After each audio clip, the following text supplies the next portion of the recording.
So do you want to start by just like introducing your practice or something a little bit? Okay, sure.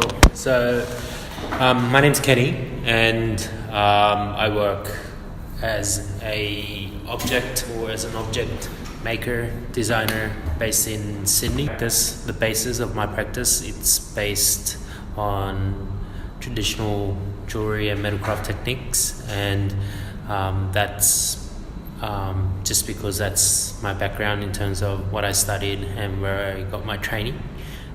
So most of what I do, the primary material tends to be, I guess, metal, just because I know it better than any other materials, but other materials I often introduce just depending on what the specific project is.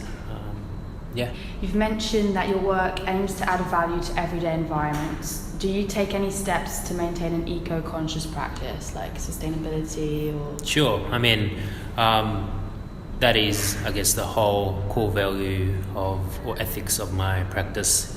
And often I create work in, I guess, a batch format where only maybe a certain number is created each time, say 20 or 50, depending on how many I need to create for that order. The reason for that is so that I don't create, an excess number of basically mass of whatever it is. To do that, it's sort of like I have control of the numbers that get created, and then once that batch finishes, and then I just go on and create another batch for that order. Everything that I create, it's basically created with the intention that it lasts my lifetime or the generation after that, or perhaps even further. And I think to do that with a craft-based practice, it's got to have a couple of things, but I think the most important things would be functionality. I make work that function, and work that doesn't function loses life, and then it just becomes, I guess, like an art object that you look at and you really have no use for.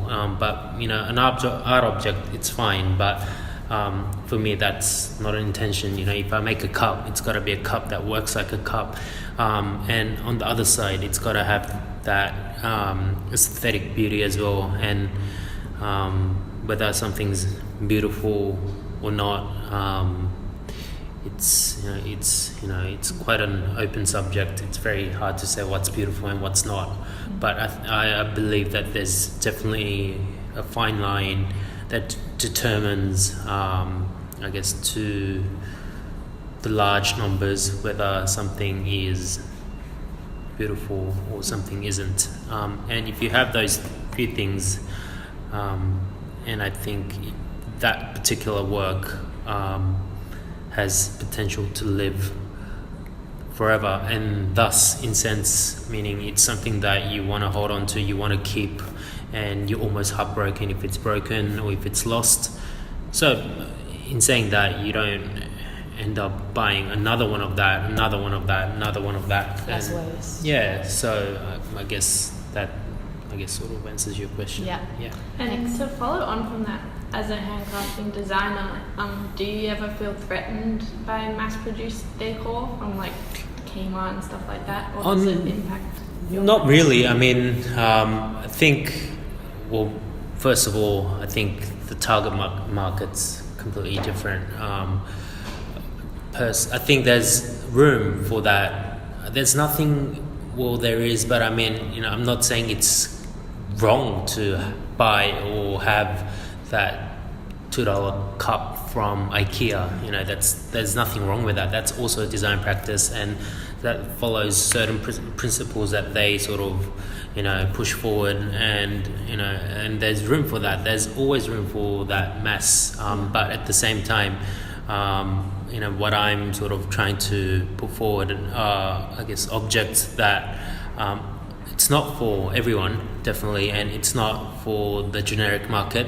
Often ends up being a market where for individuals that really appreciate what they use and think about the objects that they use on a daily basis.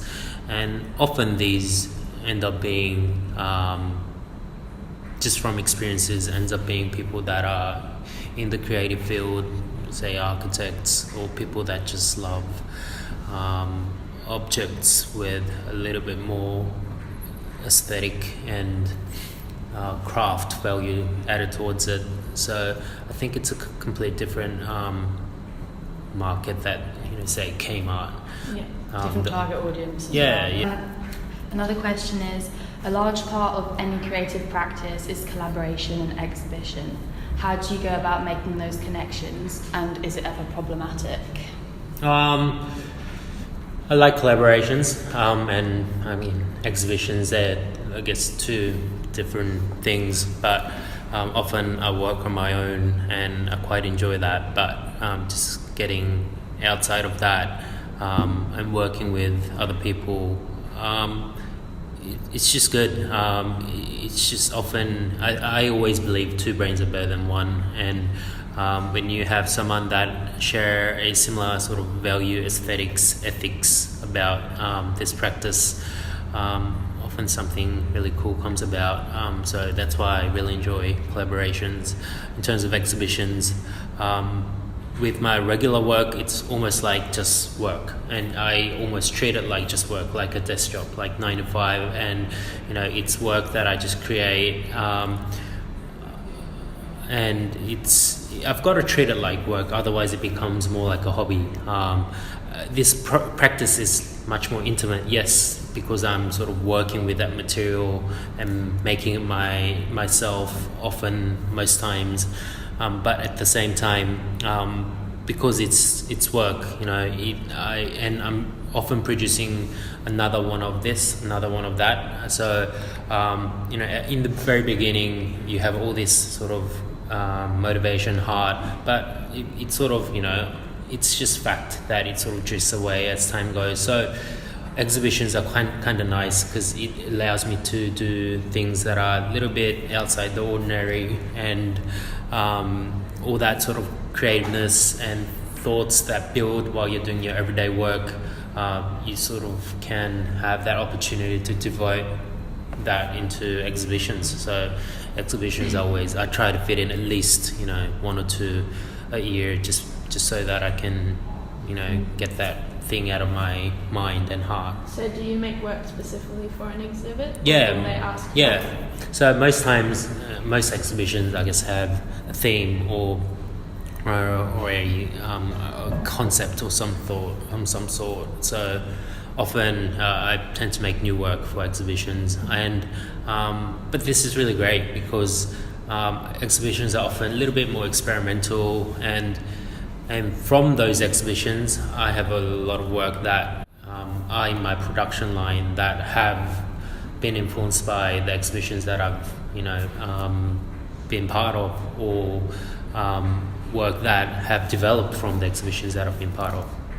Yeah. So you've never had any problem? It's never been problematic, or there's never been issues when you've collaborated with someone, and or has it been pretty smooth sailing? So yeah, I mean, it's been pretty good because I think I've worked with pretty good people, but at the same time, I guess there are instances where sometimes because you're on such a different level and you work in a very different way, it just ends up, I guess, miscommunication and a lot of words that are sort of lost in between, just because that person A works in I guess just a different field and they have a different approach about their practice, and but in that case, you really have to open up and just take it as is and just sort of work with that. But if you're sort of working against that, it just becomes hard. And I guess for me, just been pretty lucky to have worked with like-minded people. Yeah. Cool. What mode of advertising and social media presence is most effective in the sale of your work? So I would say in terms of my work or the money side of things, maybe 75 to 80% would be through the stockists that I have my work in. So these include galleries, shops, online shops, places that have my work, and they retail it out, and that will be, you know, the major part or a major part of how I make a living, basically. And another would be through direct contact. Often people just get through to me through my website, or I have a web shop as well, and or just like Instagram. I have a little bit of a following of people that appreciate similar things, and often just people just get to me directly through like Instagram or email, and then it often starts like that. And I find social media, as long as you do it right, just a really great way of getting out there and people sort of finding out a little bit more, not just the work but about you as well. And often it has to be like that. I think it's, you know, it's not just the work, I think it's the maker as well, and I think both coincide with what you're presenting out there. So I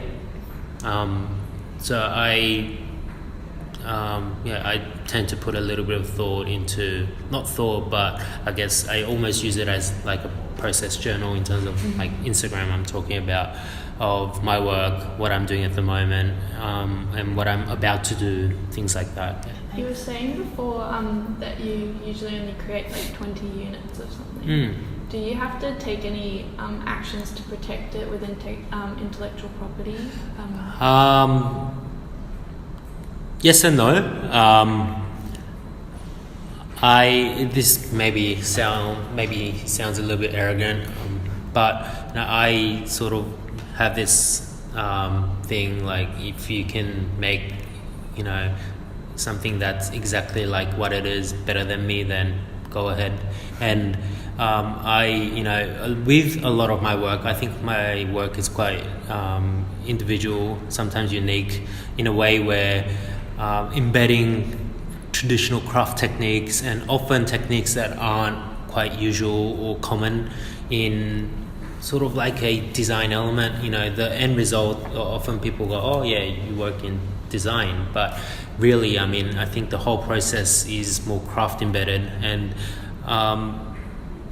I really believe there's only a handful of people that could or would make what I make, and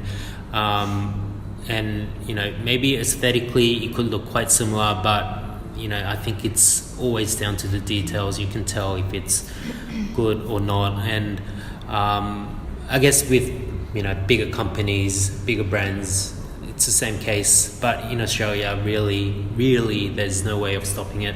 You know, in other countries there are laws that you can put on to stop this, but you know, it's like, as an individual maker, it's not worth, you know, spending loads and loads of money on copyright. And then, you know, if you're making something that is just really you, and it characterizes who you are, and it has your color in it, you know, really, I think not many people will be able to replicate what you do. But you know, if you're just following trends and, you know, you're just making another one of what's already out there, it'll happen, and you can't complain, because you've probably done the same thing.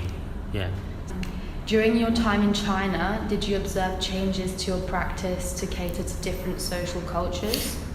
My time in China was good, very interesting in a positive way, just because, you know, before going to China, I had this mindset of what China would be like, or you know, or even talking in relation to art, design and craft, but it's very different. And you know, and not everything made in China is that quality and that standard that you think. Actually, it's, you know, some companies and brands, like, just amazing and way ahead of time.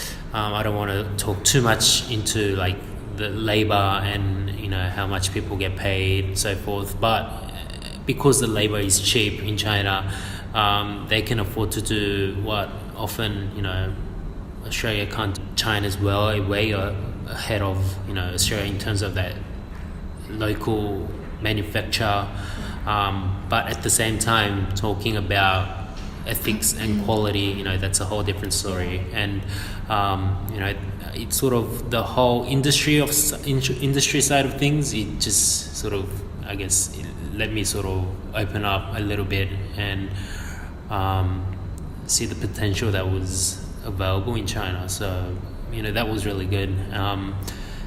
In terms of affecting my own practice, not entirely. As a director, and what I was doing, because it was so time consuming, and what I was doing was more coordinating work and managing, so I had to let go of my work a little bit. I couldn't devote 100% into my work, so it ended up being about 40%, 30% of my work and everything else for that company. So I had less time for my work, and it was hard also because I was in the space that I was used to, and often I have to liaise with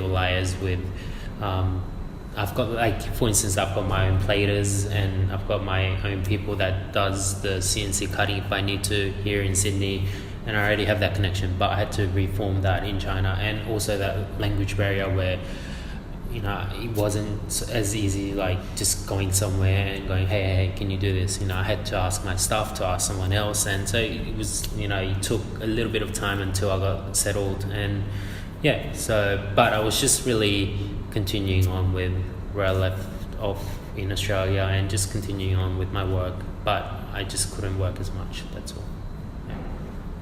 Great, well that's all the questions we had. Cool, Thank easy. you so much, that was perfect. Yeah, thank you.